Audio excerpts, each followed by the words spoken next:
Hey guys, it is Friday here in West Virginia, so it's time for us to do our Free It Friday. And yes, this Friday, we're actually cracking a couple open for you guys. They're a couple older ones, but they're good ones. Both GM cars. Well, one's a car, one's a truck. I guess both of them are kind of trucks. Anyways, we only have two. I wanted to do more, but I have some other corresponding cars to go with the ones I already have. So I'm going to hold off on videos with the others. I have a Buick wagon, but I have another Buick wagon on the way. So we'll do both of those together when it gets here on a Wednesday. And then I have a Nova and then I have a Camaro on the way. And they will go very good together in a video. So we're going to do those together. Today we kind of got some just random stuff. One is this guy here. This is the one that's definitely a truck. It's the Fall Guy truck of Colt Seavers. And this is the 1982 GMC K2500.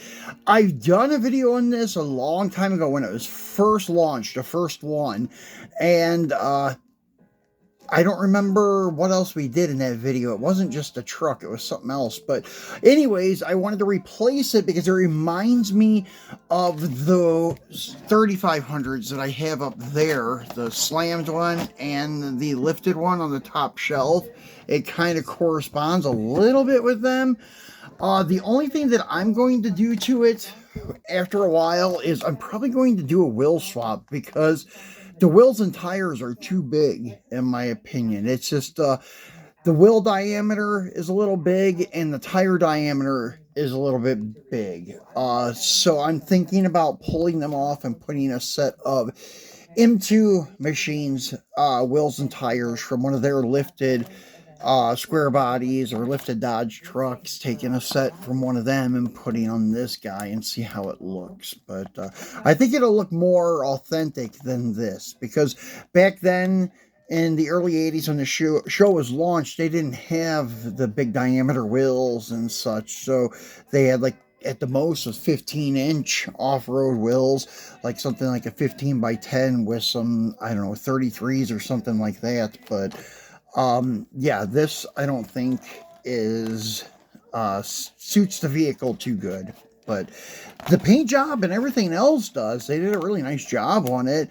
The long wheelbase 2500 and such, and the paint job, the Fall Guy logo on the hood, the chrome roll bar, the winch, everything looks good. So on the back side, it doesn't say much, just has the Stuntman Association logo of the Fall Guy and like kind of a deserted area background and where to find Greenlight on the internet and some other licensing things. And it's recommended for children 8 and above. This is from their Hollywood Series 26. And I've already cut along the back so we can get him out of there. And alright, so anyways, this guy is numbered. As you can see, it's 2488. And what they do here is like what I showed you on the Ram Chargers a while ago, is they take a standard chassis and they add these plastic, I guess I would call them extensions because that's exactly what they are.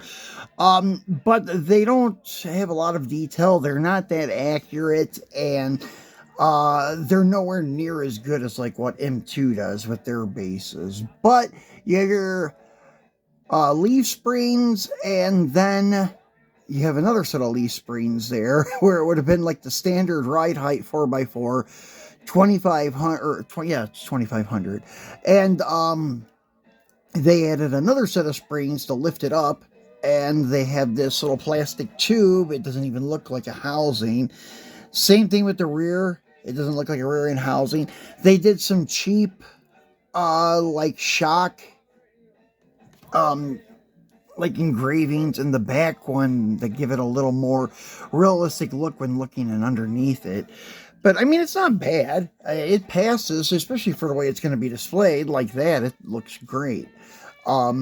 So, anyways, yeah, as I said before, M2 has the best 4x4 chassis of any company out there, especially the US companies. And then for the price of like the higher end companies that have chassis as comparable or better than M2, they're 3 times the price. So that's the thing. M2 is really good with their 4x4 bases. So anyways, the detail on this thing's nice. You have the Fall Guy plate, your stainless GMC insert on the tailgate. And yeah, I was just noticing this rear end is, I guess it's okay. It's just looked a little bit shifted, like one side is higher than the other, but I don't know, it looks okay, I think. It's kind of hard to tell, and not M2, but Greenlight's notorious for having like cocked chassis where one side's higher than the other. I've run into that a lot. Okay, so front end detail's good. You got your brush guard there and your winch. And as I said, you got your Fall Guy logo there on the hood. The detailed roll bar, rolled up side glass. Nice detail inside the bed. So not a bad looking truck. Now, secondly, is the one that I didn't know whether to call a car or a truck. Well, this is your panel wagon. This would be your 59 Chevy sedan delivery is what they call it. Now, the other ones, like, for example, the Hot Wheels 55 Chevy panel, that's a panel truck because it's based on the truck chassis. This is based on the car. This is just like a 1959 Chevy wagon, but it's a two-door with the panel sides instead of windows. And this year, coming up hopefully soon, RLC is releasing the 59 Brookwood with all the windows, and it's got 4 doors, and the tailgate and the hood opens on it. It looks pretty cool. I'm hoping it's a little bit bigger than this one. This is nice, but it's a little bit small, but still a beautiful casting. And I'm really interested to see the RLC one. This is from the 2009 Slick Ride series. And this lineup had this case had the 56 Chevy Nomad, the 59 Chevy Delivery, the 8 Crate, and Double Demon Delivery. So let's get him out and take a look at him. Each car had 2 releases, just in a different color. Same sponsor, like this guy here, it has another Hurst version, but the other one has black wheels, and I think it's black and white instead of gold and white. And as you can see, unfortunately, because it's been in the package so long for the past 16 years, it's got a couple little scuffs on the gold paint, but not that big of a deal. Not that bad. And they are all metal premiums. Nice detail at the tail lights and such, and nice detail on the front end. The treasure hunt and the release of this guy in the main line used to be all metal, like the 59 Chevy Delivery from the 2011 Super Treasure Hunt. Even the regular release was all metal, just had the plastic wheels, and then you had your super version that was all metal with rubber wheels and tires. It was these wheels and tires that were on it. That's a really cool one because it says Treasure Delivery. It's a really dark, deep purple with orange and yellow flames on it. That's another one that I would like to get my hands on again.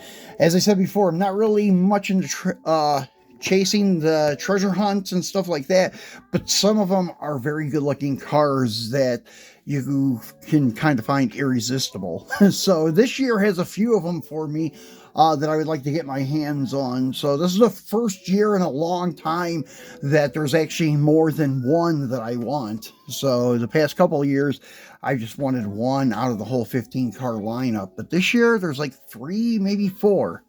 So anyways, guys, that's it for our Free It Friday. If we happen to find something at Walmart over the weekend, but I'm not holding my breath because Walmart has hardly gotten anything good all the way up until now, and this is the halfway mark for the year, 6 months in, and still haven't even found a super treasure hunt there. Found some chase stuff from M2 and Greenlight, but nothing from Hot Wheels. They just haven't been getting them. So anyways, guys, I will see you again come Monday for Mopar Monday, but if something happens before then, we'll launch a video, so turn on your notification bell so you know when. And be sure to give us a thumbs up. It'll help us move up in the algorithm and help our channel grow. Thanks for watching, guys.